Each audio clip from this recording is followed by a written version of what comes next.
आपल्याकडे जसे IPLच्या मॅचेस चालतात त्या बराकीतल्या काही कैद्यांना वाटलं आपण IPL तारखी आपण एक YPL भरवावी, येरोडा प्रीमियर लीग. काय होतं आतल्याच्या नजरेतून नका बघू, आता बाहेरच्या नजरेतून बघा की फसवणूक करणारा माणूस फिल्डिंग करतोय, चोर अंपायरिंग करतोय, रेपचा माणूस बॉलिंग करतो, मर्डरवाला बॅटिंग करतोय. हे चित्र होतं जेलमध्ये. हे सगळी चर्चा ना जेल बाहेर छान वाटते. जेलच्या आतमध्ये तुम्हाला क्रिकेटचा बॉल बनवायला परवानगी नाही, बॉल मिळत नाही, बॅटी मिळत नाही. कारण बॅट कोणी डोक्यात घातली तर आणि बॉल कोणाच्या तरी पॅकाटात फेकून मारला तर दोन्ही पॉसिबल नाही. कैद्यांनी ठरवलं आता आमचा निर्णय झाला म्हणजे झाला. मग करायचं काय?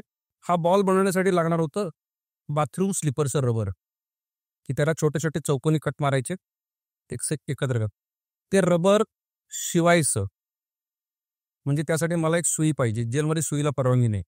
मग जेलमध्ये ज्या बँडिंगच्या तारा मिळतात ती तारा एका बाजूने घासायच्या, त्या निमुळत्या करायच्या, दुसऱ्या बाजूने गोल हिरवायच्या, त्याला ठोकायची झाली सुई. त्याला वरनं कुणीतरी बांधून गोल करायला पाहिजे ना. त्याला पाहिजे होतं इलॅस्टिक. जेलमध्ये एकच इलॅस्टिक मिळतं, ते म्हणजे अंडरवेअरचं इलॅस्टिक. त्याच्यानंतर त्याला जेव्हा तुम्हाला अंडरवेअर लागणार होतं, प्रत्येक बॉल मागं एक अंडरवेअर, 70 रुपयाची अंडरवेअर खर्ची पडणार होतं. त्याच्यावर एक टेप लागणार होता. टेप कुठून आणला?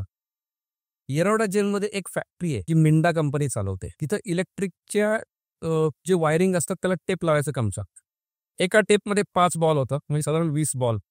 असे बायदे काहीतरी 200 बॉल बनवलेत. 200 बॉल म्हणजे कुकाबॅबुरा चेंडूपेक्षा महाग चेंडू जेलमध्ये बनताना मी पाहिलाय. बरं, चेंडू बनवणं ही भारी गोष्ट नव्हती. बॅट कशी बनवली